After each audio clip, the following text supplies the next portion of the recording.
सुप्रभातम बच्चों। आज हम सुबंत प्रकरण शब्द रूप में कक्षा 9वीं के लिए शब्द रूप लेकर के आए हैं और सभी बच्चे इसको ध्यानपूर्वक शब्द रूप को किस प्रकार से बना है इसको समझना है और एक शब्द रूप याद होगा तो उसी शब्द रूप को उसके अनुसार हम कई प्रकार के शब्द रूप बना सकते हैं। तो आइए, सबका संस्कृत के क्लास में कक्षा 9वीं में आप सबका स्वागत है। तो शब्द रूप किस प्रकार बनाएं पहले ध्यान से समझें। व्याकरण खंड सुबंत प्रकरण शब्द रूप। विभक्तियां प्रथमा से सप्तमी तक 7 विभक्तियां होती है। पहले इसको जान ले, विभक्तियां पहले प्रथमा से सप्तमी तक 7 विभक्तियां होती है। विभक्ति कारक चिन्ह को भी जाने इसमें। प्रथमा विभक्ति कर्ता कारक चिन्ह है ने। द्वितीय विभक्ति कर्म कारक चिन्ह है को। तृतीय विभक्ति है करण कारक चिन्ह है से के द्वारा। चतुर्थी विभक्ति संप्रदान कारक विभक्ति चिन्ह है को के लिए। पंचमी विभक्ति है अपादान कारक से अलगाहट की स्थिति में। षष्ठी विभक्ति संबंध कारक चिन्ह है का के की।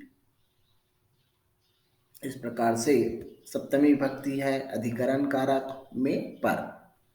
तो ये कारक भी हो गया 7 विभक्तियां के। अब आगे देखिए, वचन प्रत्येक विभक्तियां के 3 वचन होते हैं। एक वचन, द्विवचन, बहुवचन। इस प्रकार से वचन 3 प्रकार के होते हैं। संस्कृत में शब्द रूप की दृष्टि से संज्ञा पद 6 प्रकार के होते हैं। अजंत पुल्लिंग में बालक, मुनि, भानु, पितृ आदि। अजंत स्त्रीलिंग लता, मति, धेनु, मातृ आदि। अजंत नपुंसकलिंग फल, वारी, दधि, मधु आदि। हलंत पुल्लिंग राजन, भवत, चंद्रमस, गच्छत आदि। हलंत स्त्रीलिंग सरित, गीत, दिश आदि। हलंत नपुंसकलिंग जगत, पयस आदि। तो आइए आगे हम क्रमशः पढ़ते हैं। शब्द रूप अकारांत पुल्लिंग बालक का तो किस प्रकार से पढ़ना है इसको ध्यान से समझिएगा। विभक्ति एक वचन, द्विवचन, बहुवचन। अब प्रथमा विभक्ति यहाँ पर बालकः, बालकौ, बालकः। द्वितीय विभक्ति बालकम, बालकौ, बालकान। यहाँ पर देखिए, द्वितीय विभक्ति प्रथमा विभक्ति और द्वितीय विभक्ति का द्विवचन एक जैसा है। तो इसको ध्यान से करने की, ज़्यादा आपको याद नहीं करना पड़ेगा, केवल कल्पना तर्क करते जाएंगे। तो इस प्रकार से प्रथमा और द्वितीय का द्विवचन एक जैसा हुआ, बालकौ, बालकौ। तृतीय देखें, तृतीय बालकेन, बालकाभ्याम, बालकैः। चतुर्थी बालकाय, बालकाभ्याम, बालकेभ्यः। पंचमी बालकात्, बालकाभ्याम, बालकेभ्यः। तो इस प्रकार से इसमें देखिए तृतीया, चतुर्थी, पंचमी का द्विवचन देखिए यहाँ पर सब में भ्याम लगा है। बालकाभ्याम, यहाँ भ्याम लगा है, भ्याम बालकाभ्याम, बालकाभ्याम। तो इस प्रकार से एक जैसा है। तृतीया, चतुर्थी और पंचमी का द्विवचन एक जैसा है। और यहाँ पर देखिए चतुर्थी और पंचमी का बहुवचन बालकेभ्य, बालकेभ्य। तो इस प्रकार से ये दोनों एक जैसा है। तो ज़्यादा याद करने की जरूरत नहीं है। अगर इसको हम समझते जाएं तो इस प्रकार से जैसे बालकेभ्य, बालकेभ्य, तो हम आसानी से समझ करके हम कोई भी शब्द रूप को जल्दी याद कर सकते हैं। तो देखिए इसमें आगे देखिए, षष्ठी बालकस्य, बालकयो, बालकानां। सप्तमी बालके, बालकयो, बालकेषु। संबोधन हे बालक, हे बालकौ, हे बालका। तो ये प्रथमा है, संबोधन प्रथमा जैसा रहता है। देखिए इसमें प्रथमा और इसमें हे बालक, यहाँ पर हे बालका है, यहाँ हे बालकौ, यहाँ पर भी बालकौ, हे बालका, यहाँ बालका है। अब यहाँ और देखिए सप्तमी, षष्ठी और सप्तमी द्विवचन एक जैसा है, बालकयो बालकयो। तो इसका शब्द रूप कोई भी क्या शब्द रूप आसानी से याद कर सकते हैं, जैसे प्रथमा और द्वितीया में द्विवचन एक जैसा हुआ, तृतीया चतुर्थी पंचमी का द्विवचन एक जैसा है, और सप्तमी षष्ठी और संबोधन का द्विवचन एक जैसा है, बालकयो बालकयो। और उसी प्रकार से हमेशा चतुर्थी और पंचमी का बहुवचन एक जैसा रहता है। तो इस प्रकार से तर्क करना, इसको समझना है और उसके बाद कोई भी शब्द रूप को याद कर सकते हैं। आगे और देखिए, तो इस प्रकार ये अकारांत है, जितने भी अकारांत पुल्लिंग है, अकारांत पुल्लिंग, तो इसका शब्द रूप पूरा बालक के जैसा बनेगा। तो इस प्रकार पुल्लिंग है जनक, अश्व, मेघ, द्विज, मृग, छात्र, खग इत्यादि शब्दों के रूप बालक के समान चलेगा। आगे आप देखिए, इकारांत पुल्लिंग हरि विष्णु, तो देखिए यहाँ भी प्रथमा विभक्ति हरि हरि हरि हरियः, द्वितीय विभक्ति हरिम हरि हरिम। तो यहाँ भी देखिए प्रथमा और द्वितीय विभक्ति का द्विवचन एक जैसा, हरि हरि। तृतीया देखिए हरिना हरिभ्याम हरिभिः। चतुर्थी हरिये हरिभ्याम हरिभ्यः। पंचमी हरे हरिभ्याम हरिभ्यः। तो देखिए यहाँ भी तृतीया चतुर्थी पंचमी का द्विवचन यहाँ भी एक जैसा है, हमेशा एक जैसा रहता है, तृतीया चतुर्थी और पंचमी का द्विवचन। और वहाँ उसमें बताया था बालक के शब्द रूप में चतुर्थी और पंचमी का बहुवचन एक जैसा। तो यहाँ भी हरिभ्या हरिभ्या यानी भ्या भ्या इस प्रकार से, और यहाँ पर भ्याम भ्याम भ्याम, इसको याद करना है। षष्ठी देखिए हरे हरियो हरिनाम। सप्तमी हरौ हरियो हरिषु। तो यहाँ भी आपको बताया था षष्ठी और सप्तमी का द्विवचन एक जैसा है, तो यहाँ भी हरियो हरियो।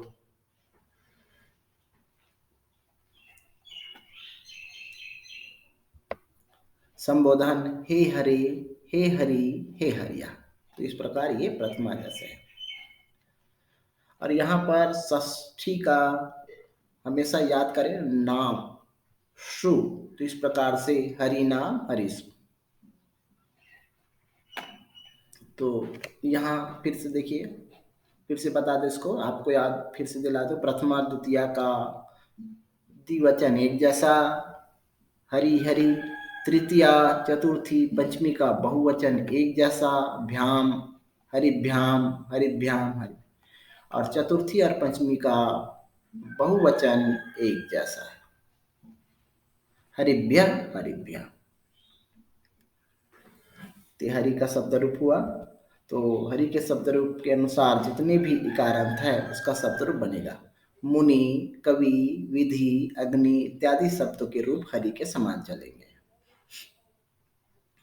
और देखिए गुरु आचार्य, यहाँ भी समझिए प्रथमा विभक्ति है गुरु गुरु गुरुवः।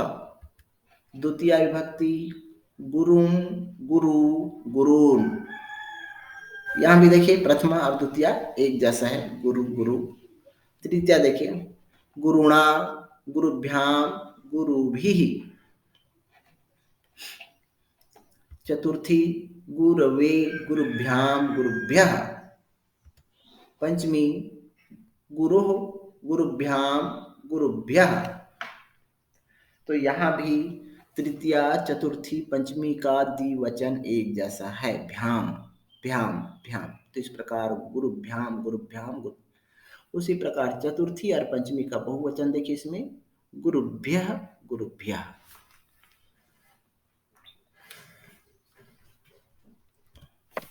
षष्ठी गुरुः गुरुः गुरूणाम, सप्तमी गुरौ गुरुवो गुरुसु।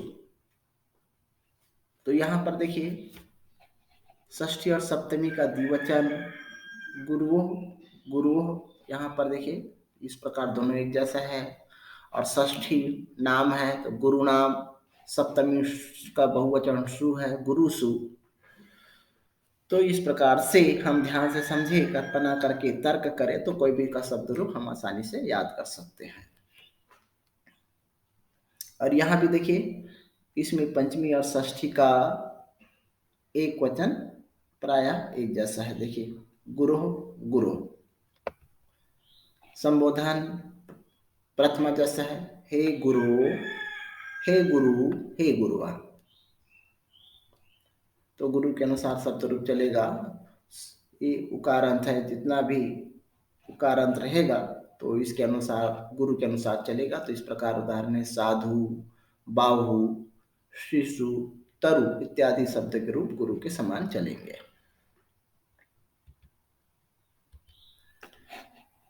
ऋकारांत पुल्लिंग पितृ पिता जनक। इसमें देखिए विभक्ति एक वचन द्विवचन बहुवचन। प्रथमा विभक्ति पिता पितरौ पितरः, द्वितीय विभक्ति पितरम पितरौ पितृण। यहाँ भी देखिए प्रथमा द्वितीय का द्विवचन एक जैसा है, पितरौ पितरौ।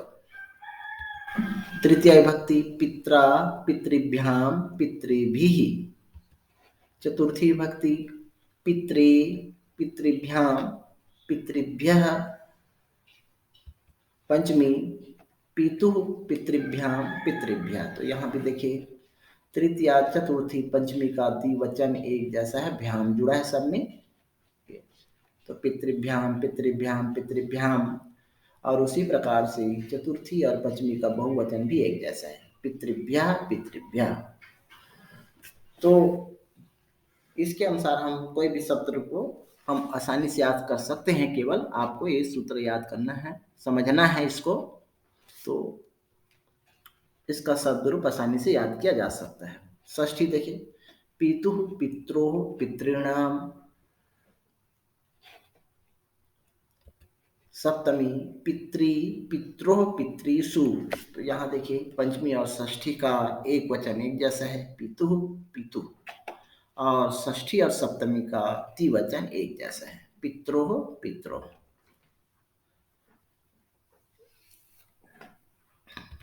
संबोधन हे पिता हे पितरः हे पितरः। तो इस प्रकार हे पिता हे पितरौ हे पितरः हो गया। तो इसके अनुसार पितृ के अनुसार शब्द रूप चलेगा, भातृ जमातृ इत्यादि शब्दों के रूप पिता के समान चलेंगे। तो इस प्रकार हम अन्य शब्द रूप को भी इसी प्रकार तर्क करके समझ सकते हैं। तो धन्यवाद बच्चे, इसको अच्छा से समझेंगे, अच्छा से समझ में आया होगा सभी बच्चे इसको ध्यान से समझ करके, और जो शब्द रूप है कक्षा 9वीं में तो इसी के अनुसार आप बनाते जाएंगे।